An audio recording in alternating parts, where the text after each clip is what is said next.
दोस्तों the tribal chief Roman Reigns WWE में आज एक टॉप हील सुपरस्टार हैं जिन्होंने साल 2020 के समर स्लैम में रिटर्न करने के बाद से ही WWE के स्मैकडाउन ब्रांड में अपना दबदबा कायम कर रखा है। तो आइए जानते हैं ऐसे 5 मोमेंट्स के बारे में जब रोमन रेंस ने अपना कंट्रोल खो दिया और अपने विरोधियों को बुरी तरह से मारा। Number 5, rack everyone and leave. दोस्तों ये बात है 4 दिसंबर 2020 के स्मैकडाउन की, जहां रोमन रिंग्स और जे उसो ने केविन ओवेंस और ओटिस का सामना किया था एक टैग टीम मैच में। मैच की शुरुआत में तो रोमन रिंग्स नहीं आए थे, पर मैच के बीच में जब ट्राइबल चीफ आए तो वो गोलू मोलू ओटिस पर बरस पड़े और बुरी तरह से ओटिस को स्टील स्टेप्स पर ओटिस को ठोकने के बाद रोमन ने स्टील की सीढ़ी को अपने दोनों हाथों से उठाया और एक के बाद एक 5 बार ओटिस पर उससे वार किया, जिस वजह से ओटिस की चटनी बन गई और उनके एल लग गए थे। फिर रेफरीज एंड ऑफिशियल्स उन्हें वहां से ले जाते हैं क्योंकि वो मैच लड़ने की हालत में नहीं बचे थे।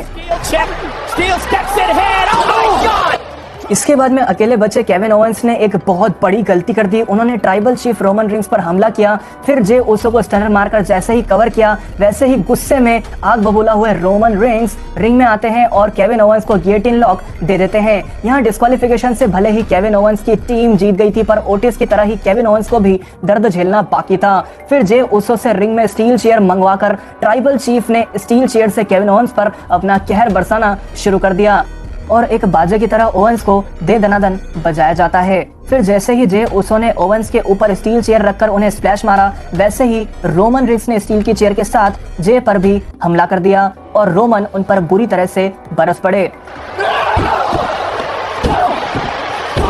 इस तरह से ओटिस और केविन ओवेंस के साथ साथ जे उसो को भी रोमन ने लपेट लिया था। Number 4, attacking Triple H twice. दोस्तों the game Triple H WWE में रोमन रिंग्स के सबसे बड़े विरोधियों में से एक रहे हैं। साल 2015 के TLC पेपर व्यू में जब रोमन रिंग्स और शेमस के बीच WWE वर्ल्ड हेवीवेट चैंपियनशिप के लिए TLC मैच हुआ था, तो अंत में रोमन लीग ऑफ नेशंस की टीम के इंटरप्ट करने की वजह से मैच हार गए थे। इसके बाद में रोमन अपना कंट्रोल खो देते हैं और जीत का जश्न बनाते हुए शेमस, एल्बर्टो डेल रियो और रूसेव पर खतरनाक हमला करके इन तीनों को रौंद कर रख देते हैं। जैसे ही ट्रिपल एच शेमस को बचाने के लिए रिंग में आते हैं, वैसे ही सटके हुए बिग डॉग द गेम पर भी बरस पड़ते हैं। इस तरह से ट्रिपल एच भी रोमन रिंग्स की चपेट में आ गए। कई सारी स्टील चेयर्स और टेबल पर पावर बॉम्ब मारने के बाद रोमन ने अंत में द गेम को टेबल पर एल्बो मारा। बाद में जब ट्रिपल एच को उठाकर ले जाया जा रहा था, तब भी रोमन रिंग्स फिर से आकर उन्हें स्पीयर ठोक डालते हैं। इस हमले के बाद द गेम को स्ट्रेचर पर लेटाकर एम्बुलेंस की मदद से अस्पताल लेकर जाया जाता है। फिर मार्च 2016 के रॉ में एक बार फिर से ट्रिपल एच पर रोमन रिंग्स ने हमला किया था, जहां उन्होंने काफी समय के बाद अपनी वापसी की थी और वो बहुत गुस्से में थे। एक मोमेंट पर रोमन रिंग्स यहाँ द गेम के सर पर काला बक्सा फेंकते हैं, जिस वजह से उनके सिर में चोट लग जाती है और उन्हें खून निकलने लगता है। फिर रोमन LED टीवी से उनकी पीठ पर वार करते हैं, जिस वजह से ट्रिपल एच के सर में स्टिचेस यानी कि 6 टाके लगते हैं और उनकी पीठ में से कई सारे छोटे छोटे कांच के टुकड़ों को भी निकाला जाता है। इस तरह से ट्रिपल एच को 2 बार रोमन रिंग्स के हाथों मार खानी पड़ती है।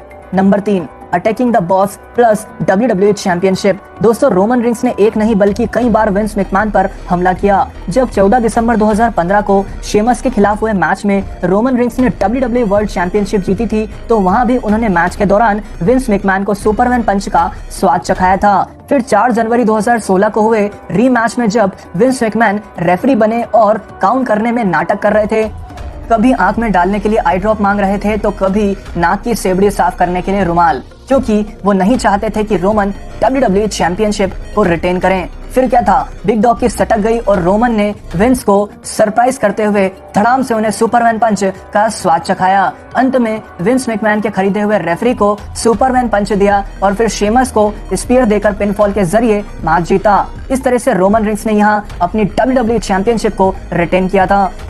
फिर साल 2019 के स्मैकडाउन में हुए एक सेगमेंट के दौरान भी द बिग डॉग ने विंस मैकमैन को सुपरमैन पंच मारकर ये साबित किया था कि वो WWE में किसी के भी बाप से नहीं डरते। और जब एलायस विंस मैकमैन की काफी चमचागिरी कर रहे थे, तो रोमन रिंग्स ने फिर से वहां आकर एलायस को भी स्पीयर दे दिया। Number 2, only one tribal chief. दोस्तों जब रोमन रिंग्स वापसी करके यूनिवर्सल चैंपियन बने, तो कई बार उन्हें अपने खुद के भाइयों का भी सामना करना पड़ा। ये पल रोमन रिंग्स के लिए काफी इमोशनल और चैलेंजिंग थे। साल 2020 के हेल इन अ सेल पेपर व्यू में रोमन रिंग्स ने अपने ही भाई जे उसो के खिलाफ हेल इन अ सेल के अंदर आई क्विट मैच लड़ा था। जो कि खुद ट्राइबल चीफ के लिए भी आसान नहीं रहा। दोनों ही रेसलर्स ने एक दूसरे को खूब मारा और मैच के अंत में ऐसे मौके भी आए जब लगा कि कहीं ये मैच रोमन के हाथों से चला ना जाए। एक मोमेंट पर जे ओसो रबर का पट्टा लाकर उससे रोमन की पीठ पर वार करते हैं। इसका दर्द उनके चेहरे पर साफ दिखाई दे रहा था, पर रोमन भी जे को उनके ही अंदाज में उनके हर एक वार का जवाब देते जाते हैं। फिर अचानक से जे रोमन को रबर के पट्टे की मदद से बेहोश कर देते हैं। कुछ समय तक बेहोशी की हालत में रहने के बाद ट्राइबल चीफ जे ओसो को गियोटिन लॉक में जकड़ लेते हैं और उन्हें बेहोश कर देते हैं। इतना सब कुछ होने के बाद ना ही रोमन रिंग्स क्विट करने को तैयार थे और ना ही जे ओसो। रोमन का भेजा सटक जाता है और गुस्से में वो स्टील की सीढ़ी रिंग में लाकर उससे जे ओसो पर वार करने जा रहे थे, लेकिन इतने में वहां जिमी ओसो आकर रोमन को समझाते हैं। जिमी की बातें सुनकर ट्राइबल चीफ की आंखों में दर्द दिखाई देता है और वो इमोशनल होकर रोने लगते हैं, पर ये शायद रोमन रिंग्स की चालाकी ही थी। कुछ ही समय के बाद उन्होंने पलटवार करते हुए जिमी को भी गियोटिन लॉक दे मारा। जिमी तड़पते हुए जे को उठाते हैं और ये सारा नजारा देखकर जे को आखिर में जिमी के लिए आई क्विट कहना ही पड़ता है। इस तरह से रोमन रिंग्स इस मैच में अपनी ताकत के साथ साथ अपनी चतुराई का भी बखूबी इस्तेमाल करते हैं और हर बार की तरह ट्राइबल चीफ की यहाँ जीत होती है। Number 1, Roman rings almost killed Braun Strowman. दोस्तों 2 जनवरी 2017 के मंडे नाइट रॉ में रोमन रिंग्स और गोल्डबर्ग ने मिलकर ब्रॉन स्ट्रोमन को डबल स्पीयर दिया था। इसी वजह से रॉयल रंबल 2017 में ब्रॉन स्ट्रोमन ने रोमन रिंग्स पर हमला करके उन्हें केविन ओवेंस के खिलाफ हुए यूनिवर्सल चैंपियनशिप मैच में हरवा दिया और यहाँ रोमन टाइटल नहीं जीत सके थे। ऐसे ही आगे भी ब्रॉन स्ट्रोमन रोमन रिंग्स को परेशान करते रहे और मैचेस हरवाते रहे। इस बीच इन दोनों रेसलर्स के बीच WWE के कई बड़े पेपर व्यूज जैसे कि फास्टलेन और पेबैक में बेहतरीन सिंगल्स मैचेस भी देखने को मिले, जहां एक बार रोमन रिंग्स जीते थे और एक बार ब्रॉन स्ट्रोमन। पर आखिरकार द बिग डॉग ने 9 जुलाई 2017 को हुए great balls of fire pay per view में ब्रॉन स्ट्रोमन के खिलाफ एम्बुलेंस मैच लड़ा था। यहाँ भले ही रोमन मैच हार गए थे, पर इस मैच के बाद में जो हुआ उससे ब्रॉन स्ट्रोमन की रूह कांप उठी थी। जैसे ही ब्रॉन स्ट्रोमन एक विजेता की तरह अपनी जीत का जश्न बना रहे थे, वैसे ही रोमन रिंग्स ने एम्बुलेंस का दरवाजा खोला और ब्रॉन स्ट्रोमन को एक तगड़ा स्पीयर दे मारा। फिर एम्बुलेंस के दरवाजे की मदद से रोमन रिंग्स ने ब्रॉन स्ट्रोमन पर कई सारे वार किए और उन्हें एम्बुलेंस के अंदर भर दिया और फिर एम्बुलेंस का दरवाजा लगाकर रोमन रिंग्स ने एम्बुलेंस के ड्राइवर को बाहर निकाला और वो खुद एम्बुलेंस के ड्राइवर बन गए। वो एम्बुलेंस को बैकस्टेज लेकर जाते हैं और वहां जाकर एक ट्रक में उसे ठोक डालते हैं।